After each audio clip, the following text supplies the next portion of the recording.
Hello les amis, bonjour à tous et bienvenue dans une nouvelle vidéo.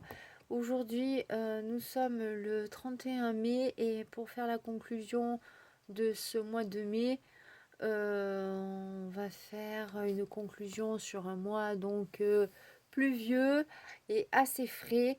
Le jardin a été quand même, au niveau du potager, a été quand même limité dans sa pousse. Je pense que beaucoup de jardiniers ont eu ce problème apparemment en France. Assez pluvieux et frais. Voilà, pour en finir avec ce mois de mai. Le mois de juin, j'ai regardé un peu le début de la météo et il s'annonce aussi pluvieux, mais avec plus de chaleur, donc qui va apporter peut-être donc des maladies plus importantes au niveau des plants, hein, que ce soit au niveau cryptogamique et voilà, hein, et au niveau je ne sais quoi d'autre, virus, etc. On est en plein dans les virus, hein. Bon, alors voilà, bienvenue donc chez moi, dans ma modeste demeure, appartement, je dirais, d'une ancienne maison qui comprend donc trois copropriétaires. Mais je vous expliquerai un peu plus en détail sur une vidéo dédiée à ce sujet-là. Mais je voulais quand même vous dire que c'est une maison qui est assez vieille, qui a plus de 100 ans. Donc ça peut vendre du rêve pour ceux qui aiment ce genre de rêve. Voilà. Le rêve, c'est aléatoire, c'est un peu comme l'amour. Il y a plusieurs façons d'aimer et il y a plusieurs façons de rêver. Donc à ma manière, dans ma modeste demeure, je peux vous vendre autant de rêves que dans une superbe villa avec piscine et jacuzzi, etc. Non, qu'est-ce que vous en pensez? Voilà. Donc aujourd'hui, je voulais vous faire une vidéo donc sur l'hybridation et j'ai eu l'idée de le faire aujourd'hui parce que déjà premièrement je ne suis pas sortie au jardin et j'ai regardé la vidéo du potager du paresseux, je ne sais pas si vous connaissez, et il a parlé donc de pollinisation, d'insectes pollinisateurs et des abeilles. Et donc lui, ce qu'il dit, c'est que il n'est pas pour avoir des ruches, nombreuses ruches, dans un périmètre assez restreint. Franchement, sur ce coup-là, je suis d'accord avec lui. Et je vais vous expliquer pourquoi, parce que ça va être en lien justement avec l'hybridation. Donc les ruches, ok, mais si vous voulez, par rapport à la disparition des abeilles, je pense que c'est pour ça que les gens ont tendance à mettre des ruches dans leur potager ou leur jardin. Mais par rapport à un déséquilibre au niveau de la pollinisation, ça c'est un risque. Voilà, parce que les abeilles peuvent mettre, si vous voulez, sont un facteur et peuvent mettre la zizanide dans une harmonie donc d'un potager par rapport par rapport à leur pollinisation si elles sont trop nombreuses. Voilà. Donc je vais vous expliquer pourquoi. Donc aujourd'hui, je vais parler donc de l'hybridation de la tomate et donc où je suis pas d'accord avec le potager du paresseux, c'est quand il dit qu'il n'y a pas de risque croisé qu'il n'y a pas de risque de pollinisation croisée par rapport aux tomates. Et donc, je trouve qu'il se contredit parce que si justement il y a beaucoup de ruches dans un petit périmètre, là, il y a une plus grande chance de pollinisation croisée parce que justement, les abeilles ne vont peut-être pas butiner, mais vont être attirées par la fleur et vont y aller. Pourquoi euh, Pourquoi Parce qu'il va y avoir très peu de floraison autour justement de leur périmètre parce que les abeilles ça va pas très très loin non plus et que s'il y en a trop il va y avoir concurrence au niveau des fleurs, hein. C'est comme tout, hein. Je veux dire quand tu as un petit producteur dans un endroit et qu'il y a beaucoup trop de monde, le petit producteur ne va plus rien avoir à vendre alors que s'il y en a 15 ou 20, tu vois, voilà.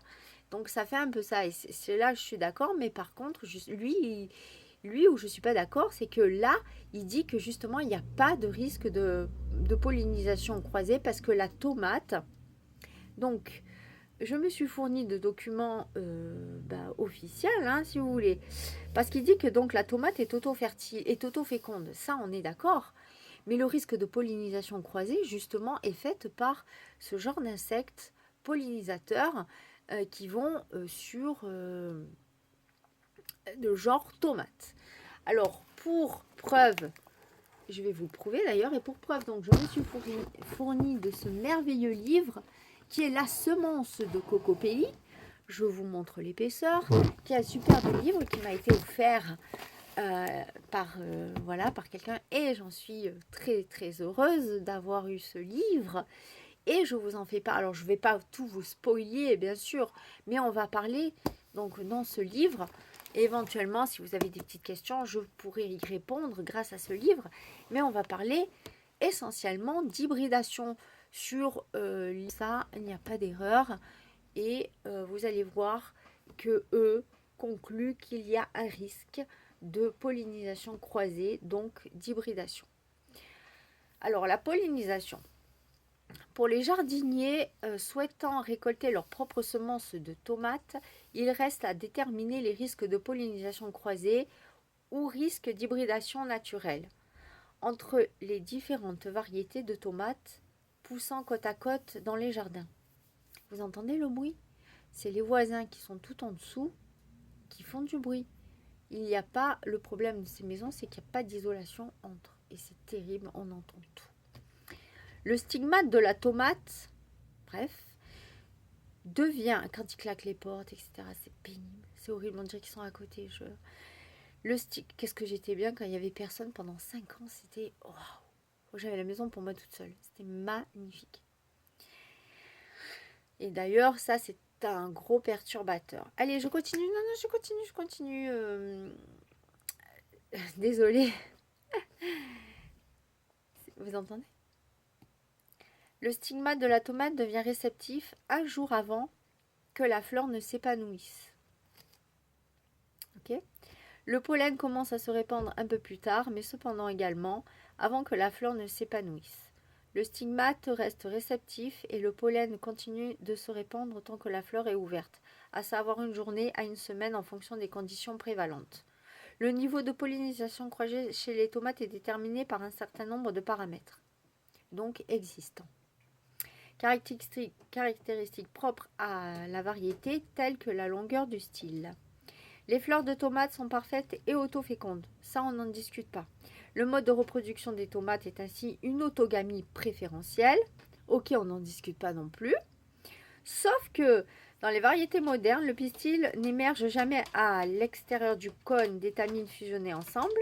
Les anthères sont situées sur la surface interne du cône d'étamines et le pollen se répand à l'intérieur.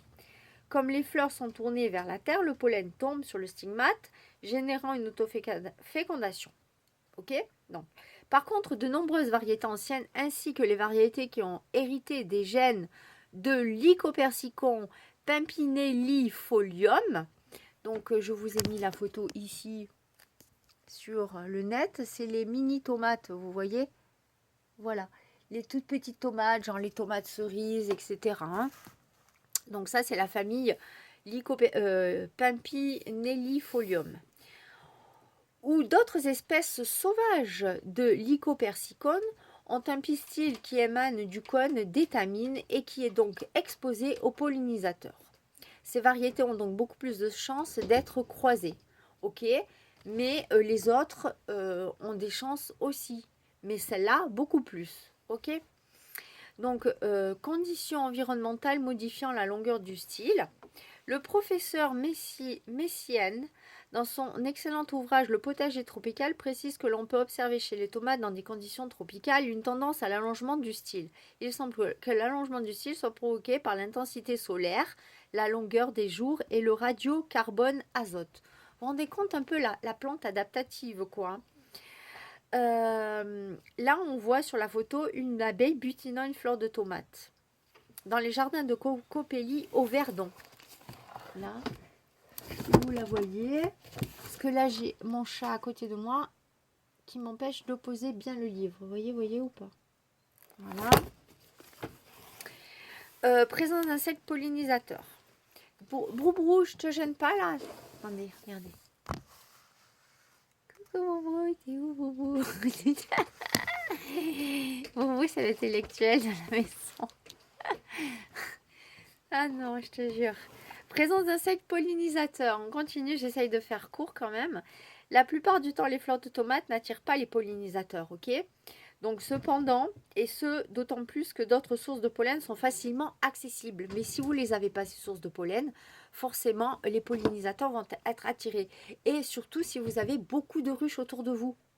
Voilà, par exemple, moi j'ai un ruchier, je ne sais pas si c'est ça comme on dit, qui est pas très loin donc de mon village. Et l'autre jour, j'ai remarqué qu'il y avait énormément d'abeilles sur le thym qui était en fleurs. Mais beaucoup, beaucoup. Et donc, il est fort probable qu'elle n'ait pas beaucoup d'endroits justement à butiner. Parce que comme c'est très sec dans la forêt, elles vont chercher, bon, comme c'est pas, elles doivent pas être très loin, donc du coup c'est ruche. Et donc moi j'ai des chances donc du coup d'avoir des risques de pollinisation croisée.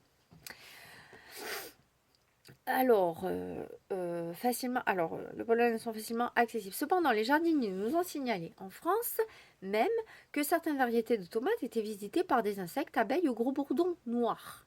Ok? Donc ça veut dire qu'il manque des prairies, des pâturages, des endroits pour butiner. Et elles vont donc dans les jardins. Parce que si forcément il y a de plus en plus de gens qui cultivent des tomates, il va y avoir de plus en plus forcément donc de pollinisation croisée. Ça va ensemble, ça va de soi, je dirais. Dans certaines régions, particulièrement dans les tropiques, certains insectes, bon on n'est pas dans les tropiques mais je trouve que c'est intéressant de le savoir, certains insectes sont attirés par les fleurs de tomates qui vont donc polliniser régulièrement. Ces insectes peuvent être des hyménoptères tels que Exomalopsis biloti aux Antilles. Il faudra regarder, j'ai pas regardé, je vous avoue. En Amérique du Nord, ce sont les abeilles solitaires et les bourdons qui sont le vecteur de la pollinisation croisée, plus particulièrement dans la zone atlantique et en Californie. De plus, il semble certain que dans certains environnements, les pucerons et les allorodes constituent les pollinisateurs les plus efficaces. Donc, vous voyez, c'est un équilibre à avoir dans le jardin. Vraiment, une grande réflexion. On ne fait pas n'importe quoi, n'importe quand, n'importe où. Parce que si vous attirez trop de pucerons pour les coccinelles, vous pouvez éventuellement attirer justement trop de pollinisation aussi. Voilà. C'est ce que nous a affirmé récemment lors d'un entretien Pierre Bourgeois de l'île d'Oléron qui collectionne et régénère des centaines de variétés de tomates depuis des dizaines d'années. Il sait de quoi il parle quand même. Mouvement du vent, bon ça on sait comment le vent ça fonctionne, c'est pas la peine de le lire. Conclusion, on va lire la conclusion. Dans les zones peu sensibles, à savoir la majeure partie des zones tempérées, on peut escompter avoir environ entre 2 et 5% d'hybridation naturelle. Voilà. Par contre, dans les zones sensibles telles que les régions tropicales, ce pourcentage est considérablement plus évolué. En fonction des divers paramètres précédemment évoqués, il varie entre 12 et 47%. Et ça, c'est un livre qui date donc de 2016. 21, donc ça fait 5 ans. Ok? Donc en 5 ans, il y a énormément d'évolution. Beaucoup de gens qui ont fait des ruches, etc. Beaucoup plus de potagers, beaucoup plus de tomates plantées, etc. Donc voilà, tout ça, c'est des paramètres qu'il faut tenir en compte. Donc peut-être que maintenant, on est peut-être à 2,5, voire 5,5%. Hein, à peu, enfin, vous voyez?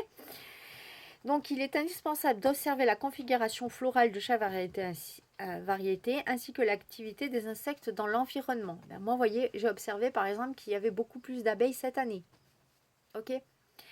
Lorsque la variété se caractérise par un stigmate rétracté et lorsqu'il n'y a pas d'insectes pour travailler les fleurs, il n'est pas nécessaire d'établir des distances d'isolement.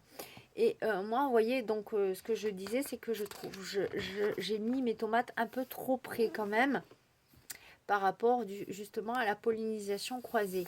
Mais il faut savoir que l'hybridation, j'ai eu le déclic que cette année, vous voyez, parce que justement, je fais plus attention à mes semences, à ma récolte de semences, Vous voyez, ça vient en même temps, tout ça, ça vient au fur et à mesure. Donc là, je me suis dit, est-ce qu'il y a risque d'hybridation? Pourquoi et comment? Vous voyez? Alors, qu'est-ce que je pourrais vous lire encore? Alors, ils disent, par contre, donc là, je voulais les tunnels voilés. Les tunnels voilés, donc ça, c'est dans les tropiques, en Inde. Vous voyez, ils font des sacrées protections, hein, voilà, pour éviter les hybridations croisées, enfin les pollinisations croisées. Alors, par contre, il est sage d'isoler les variétés dont le stigmate est prédominant, et ce d'autant plus qu'il existe des insectes dans l'environnement qui risquent d'opérer des pollinisations croisées. La distance minimum d'isolement conseillée est alors de 30 mètres et elle peut aller jusqu'à 200 mètres. Donc, si vous avez des stigmates prédominants de vos tomates, faites attention parce que vous avez beaucoup plus de chances d'attirer le butineur. Et les stigmates proéminents, pardon, c'est ça, hein, c'est ce genre de fleurs, hein, de tomates, vous voyez, voilà,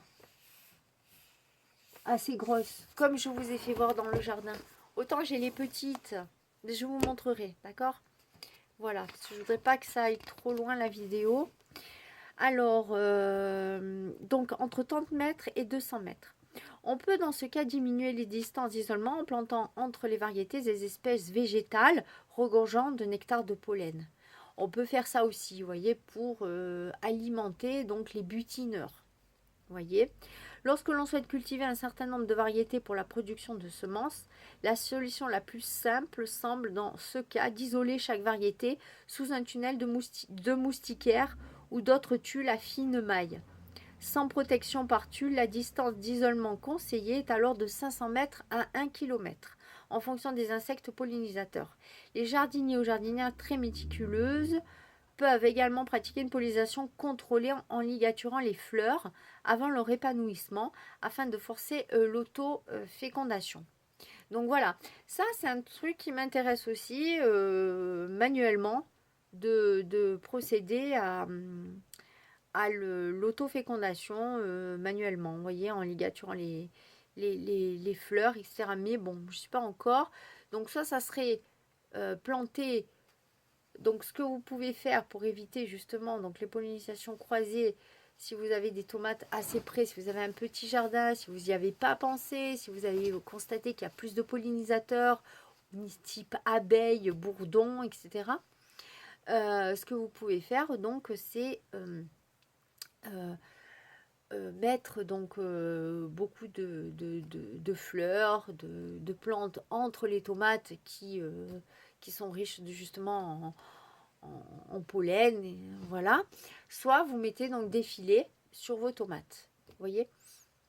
Voilà, donc il est probable que je mette des moustiquaires. Moi j'ai des moustiquaires, il est probable que je mette des moustiquaires donc sur mes tomates dès qu'elles vont commencer à fleurir pour éviter justement la pollinisation croisée. Si, oui, parce que je pense que là, je vais avoir des abeilles. Et d'ailleurs, je vais essayer de filmer ça, si jamais je vois un pollinisateur sur une fleur de tomate. Et même à la limite, pourquoi pas les laisser faire et peut-être cette année pas récolter les graines, vous voyez. Ou alors, pourquoi pas noter potentiellement sur mon sachet, potentiellement pollinisation croisée, risque d'hybridation. Pour voir la deuxième année comment ma tomate va évoluer. Voyez, je peux faire ça aussi. Donc, je vais réfléchir un peu à comment je vais procéder. Mais voyez, pardon. Voilà, je vous ai donné toutes les indications sur les risques d'hybridation, le faible potentiel de pollinisation croisée, mais cependant n'est pas de zéro, il est là, il est présent, il est réel.